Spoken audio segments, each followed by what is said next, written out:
It just seems like yesterday, Andy, I that know we it does, started, doesn't it? It and was we're already actually like it 6 or was 7 all deep. yeah, it was all the way back in October. So Wow. today we're going to talk about voice. I'm going to kick this right to you, Mark. What do you? So actually, before I do that, if you're with us, please pop a question into the chat. Um, Pop your name into the chat. Let us know where you're listening from. And if you have anything, like I can talk about voice for hours, and we're only talking about it for 30 minutes. So if you have something you want us to cover, pop it in the chat. Let us know. Yeah, and Andy, your LinkedIn post about this got a lot of engagement. So we're going to be addressing some of the things that people said online about voice. And Awesome. when I first of all, everyone typically everyone says I hate the sound of my own voice. And I understand that. I understand it. The more you do it, the more you get used to it. But for me, I think about voice. Yeah, I think about tone. I think about varying your tone so it's not a monotone like this. And energy. I think those are the things, like your energy and how that comes through in the way you're speaking. That's kind of like what I think about when I think about voice. Yeah. So two quick things. One is, quick reason you don't like your own voice. You don't, you're not familiar with it. So when you hear your own voice for the first time on a recording, most people don't like it because it's different than our voice in our head. Mhm. And the reason that is because the voice in our head actually travels through our jawbone. So what you hear live is not the voice other people hear. It's going through your jaw and into your inner ear. And when you hear your voice recorded, it's unfamiliar. So that's actually an interesting exercise. Listen to yourself recorded a bunch of times, and you'll probably start to like your voice more, which will be helpful because, all the way back to imposter syndrome and presentation anxiety, Right. right? One If less we thing like our to worry voice about. more, we're going to not mind presenting as much. No, it's so true. You'll get used to it pretty quickly. It's true. Once you listen to your voice recorded, which of course means which is how other people hear it, the more you do that, the more comfortable you'll get, and then you can focus on other things. Charles says he thinks he sounds awesome, which is freaking great. I love that. Yeah. Like lean into feeling like you sound awesome.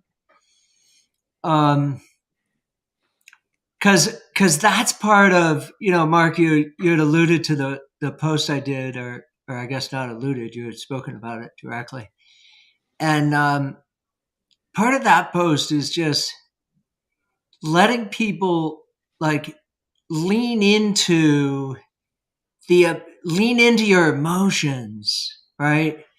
Lean into how you feel, because too often when we get caught up in, and this is the post I did, a couple of posts, but I think this is the one you're talking about.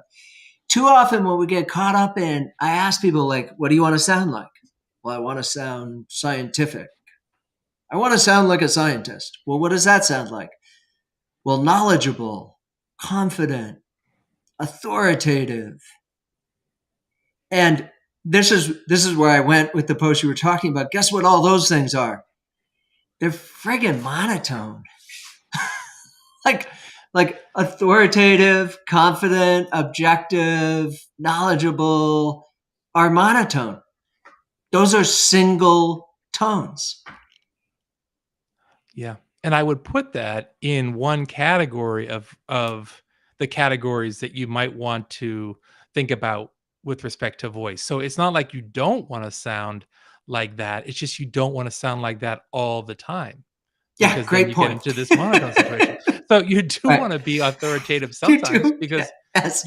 but not always. And you don't want to be funny or animated always. I say give energy, get engagement from your audience.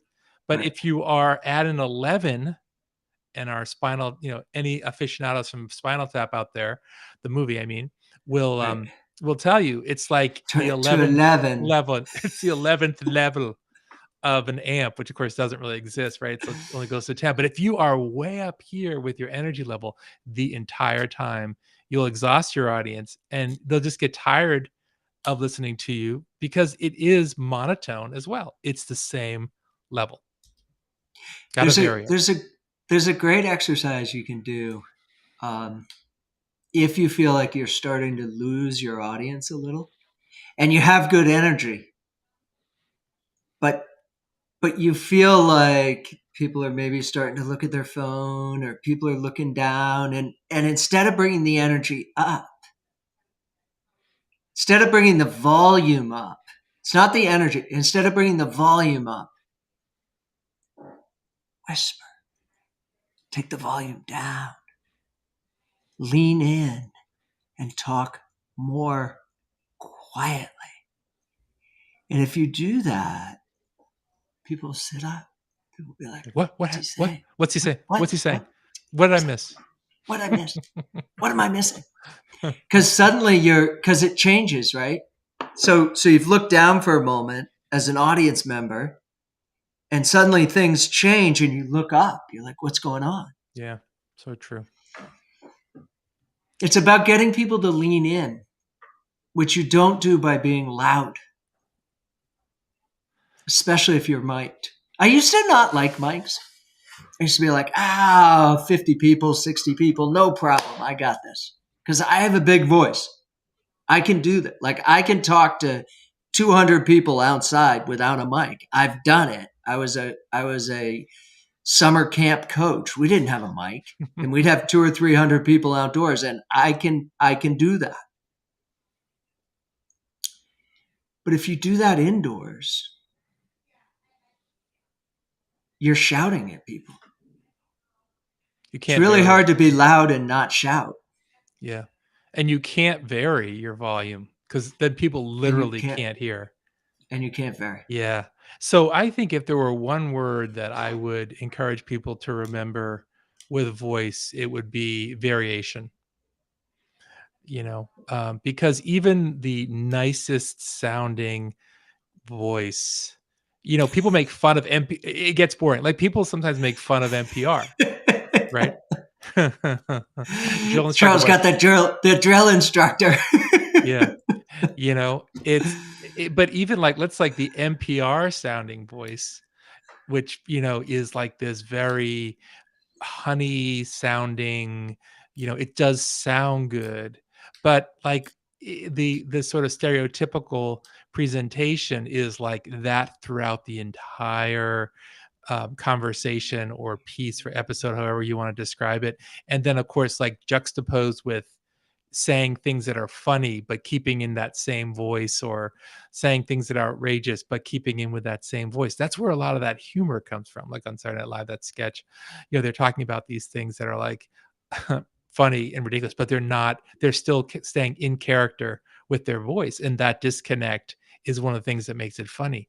It's not that the voice may not sound good. I mean, people can obviously, it's a matter of taste. People can disagree, but anything when used in exclusivity or almost almost exclusivity as far as how you're projecting, gets to be monotone, and gets to it sort of then encourages the tune out because the Right. audience knows what to expect, right? The But when only you start person to who go can the lower, only person who can pull it off is Stephen Wright.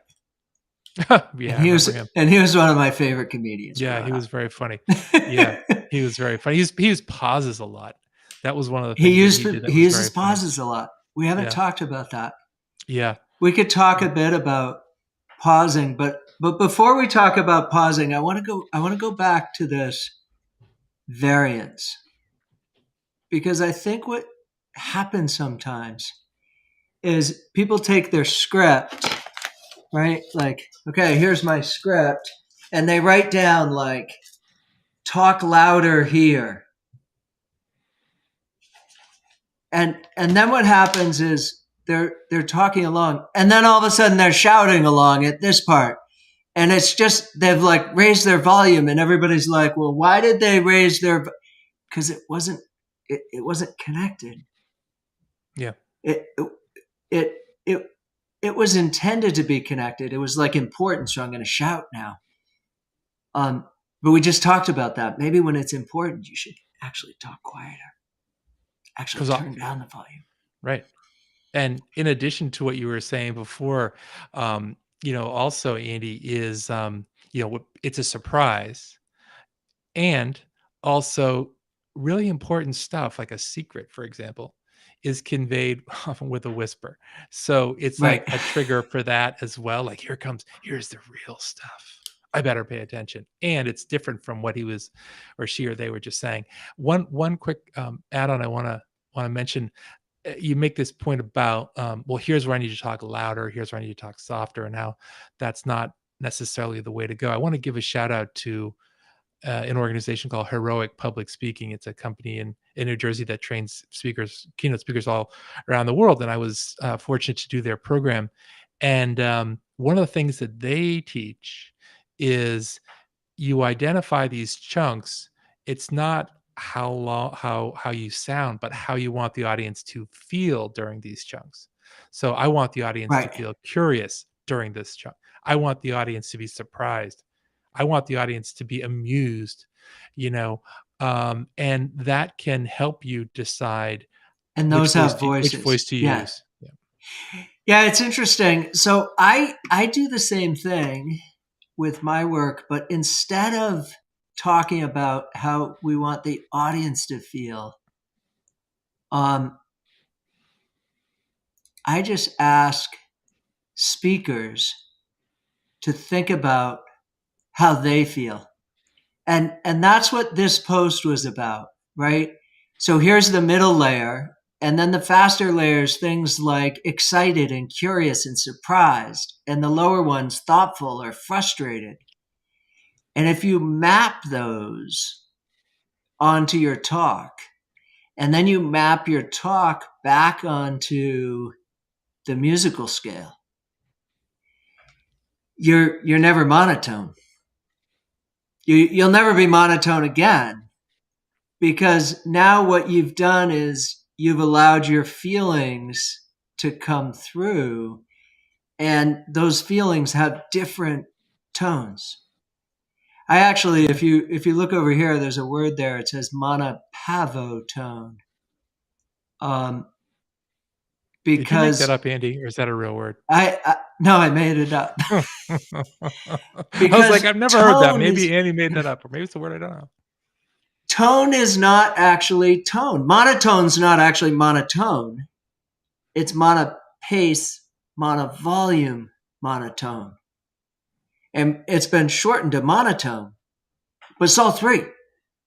And Mhm. if we think about getting excited about something, right, we get faster, we get higher, we get a little Sure. more staccato, right, in our enunciation, in our pronunciation. Like we're like, oh, I can't wait to talk about this with you, right? And that's a very different space than empathy, which is lower and slower or thoughtful.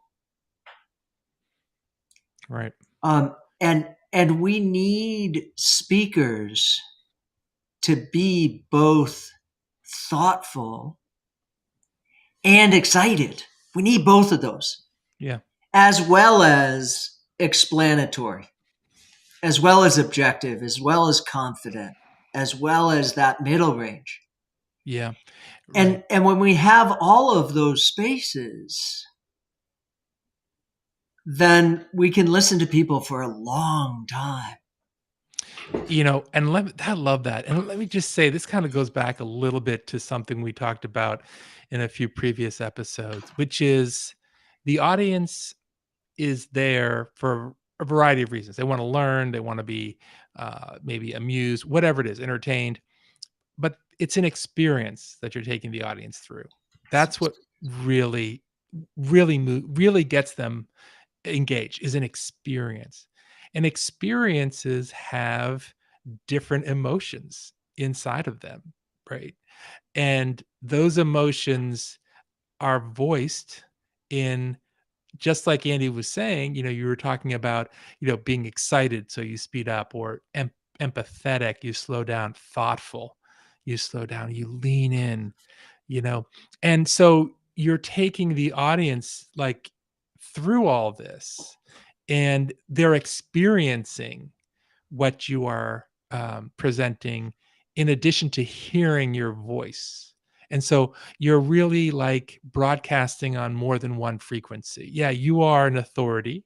You are giving them information that's, evidence, logic, if you will. And the other channel you're broadcasting on when you do what we're talking about here is an emotional channel, which feeds into this notion of the audience being there and experiencing this, not just listening to it.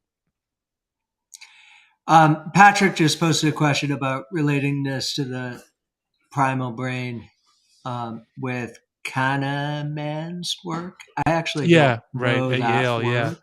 Yeah, Um, emotional, yeah. the the thing that I do so the primal brain I'm struggling with a little bit because I've been reading Brené Brown stuff and she kind of rejects the primal brain. So I'm in the midst of trying to figure out how I feel about the primal Yeah, brain because she's yeah, smarter about brains than I am. But I do know it. It's about letting people know how you feel. Like emotions are contagious, and one of the ways they're contagious is through voice. And to the extent that that's primal, that's not so if we think about primal as being subconscious, that's definitely subconscious. We don't consciously register how voice is impacting our ability to tell how someone feels. I mean, I do because I analyze it, but most people don't. It's working at an unconscious level. Whether we call that primal or not, I'm uncertain, yeah. but I it's I but it's definitely not conscious for yeah, most and so people. yeah, and so I think what you're saying, Andy, is, like, it's instinctive, and, so sort of Patrick, what Absolutely. yeah, what and if something is instinctive, the way I interpret it, it relates to, like Andy just mentioned, unconscious.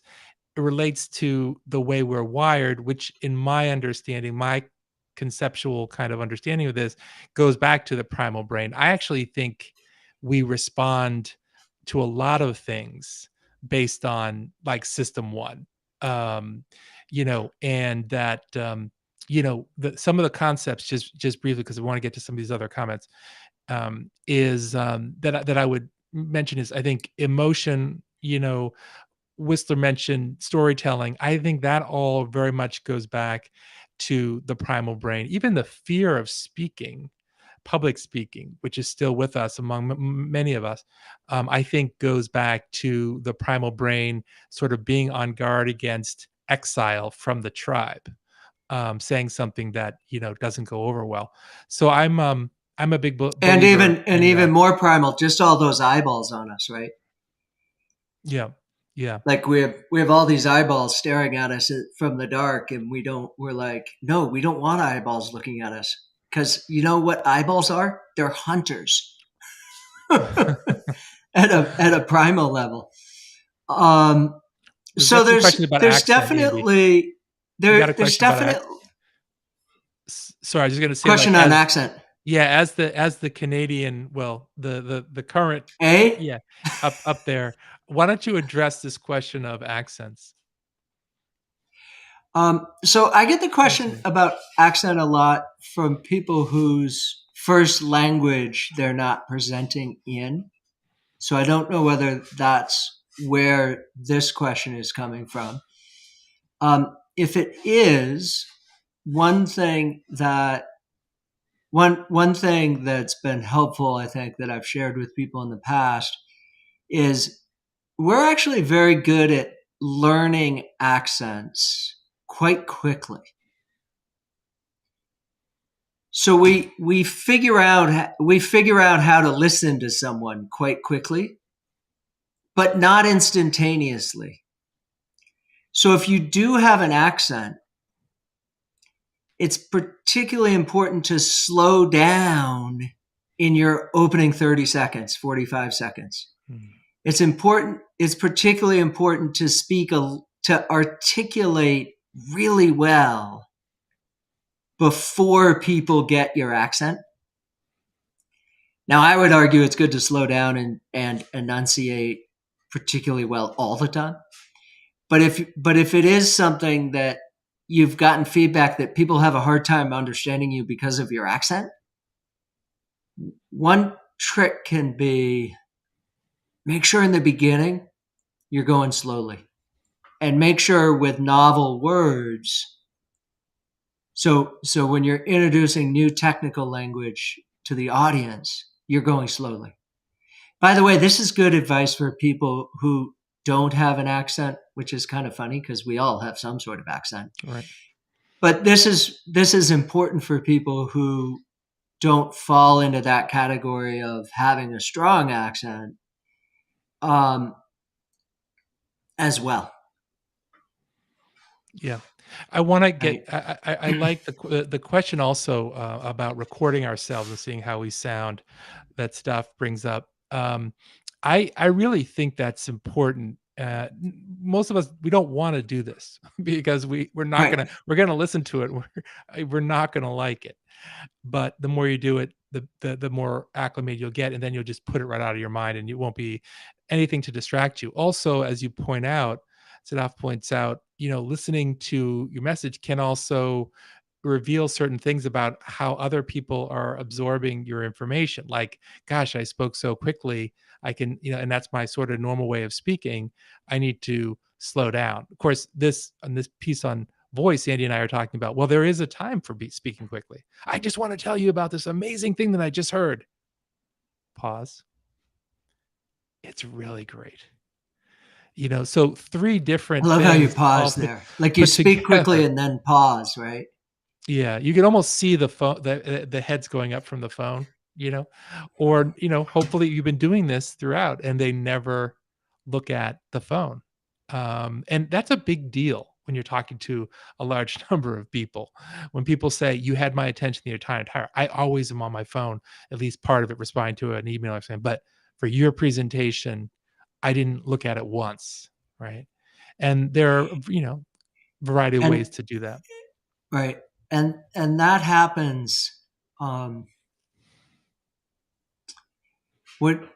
I'm starting to think about those as immersive experiences, right? Like I forgot my phone, Right. right?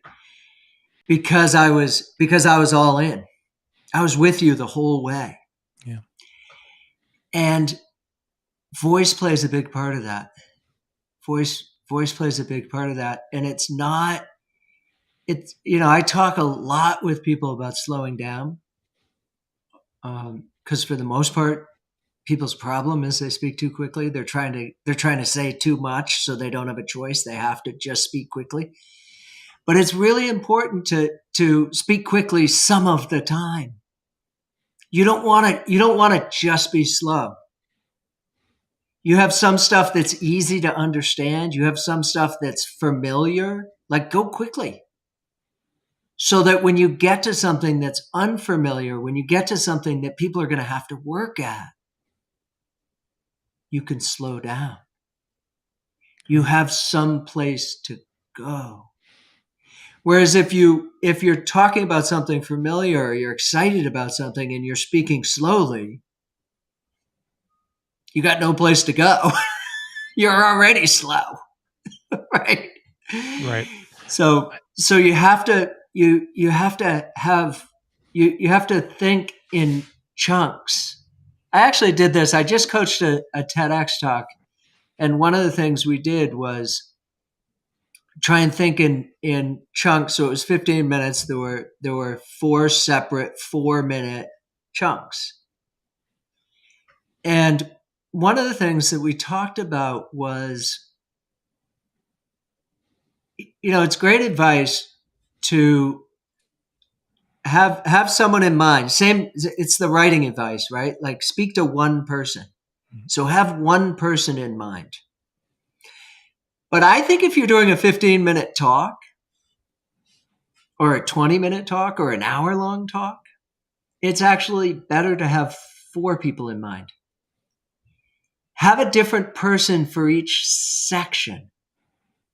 So one section you might be, so what he did in his talk is one section he did as if he was talking to his supervisor. And one section he did as if he was talking to a friend. And one section he did as if he was talking to someone he had just met,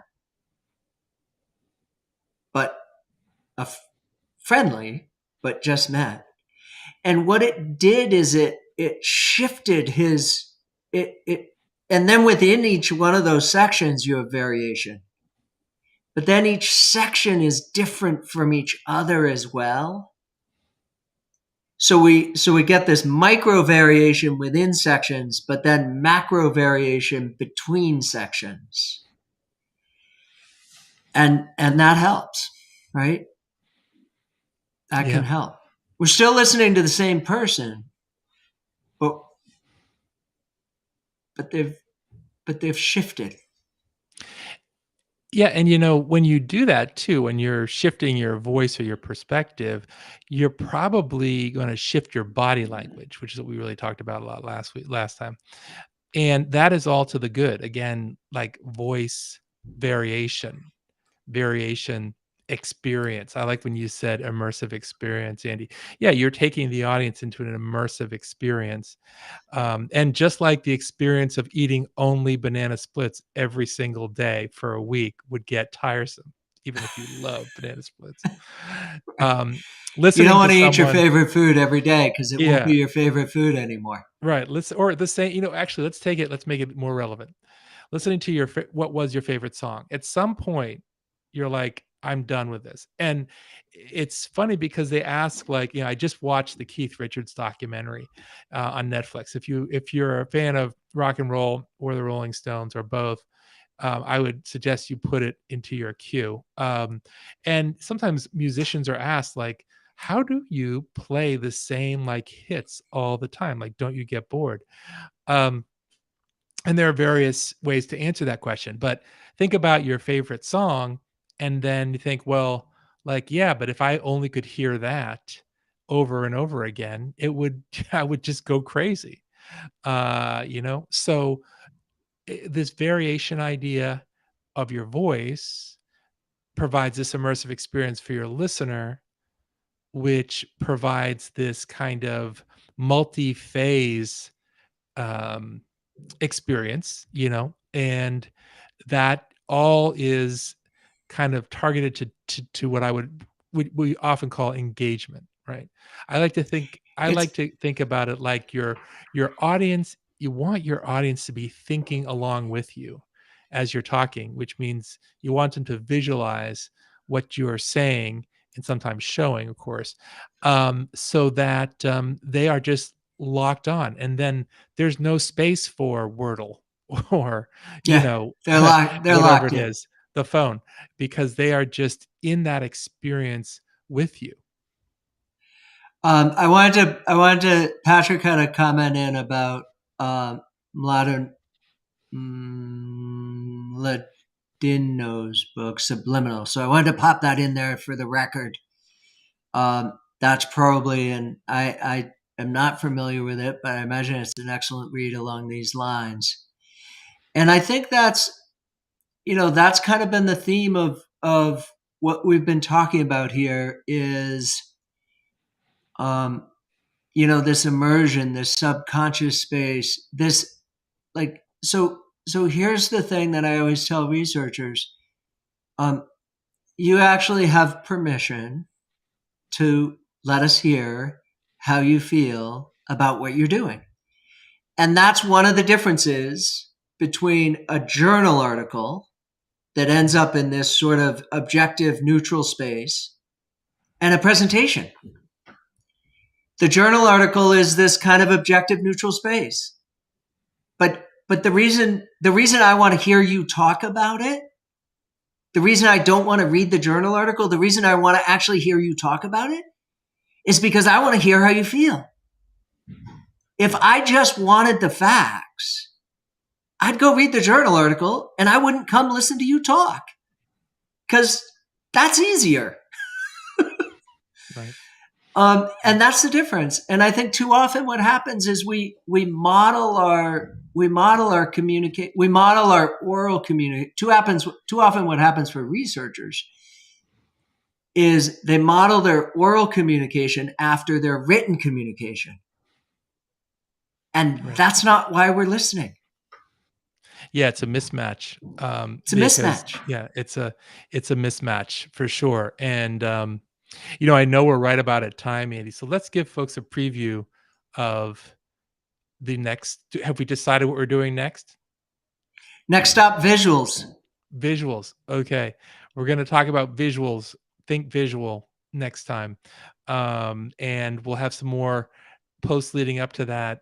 This has been a great discussion. Thanks for the participation, really good questions, and, yeah, I enjoyed it. Andy? I love this. I love these conversations we get to have. Um, it gives us a space to hear people comment, which is great. Hear what questions people have, and for me, I love having time carved out in my week to talk with you, Mark. Same here. And just keep picking away at this stuff, right? Like as we talk about it, as we think about it, as we share, we learn, and we learn together. And I really think that that's part of the presentation space, right? The presentations are about learning together versus in isolation.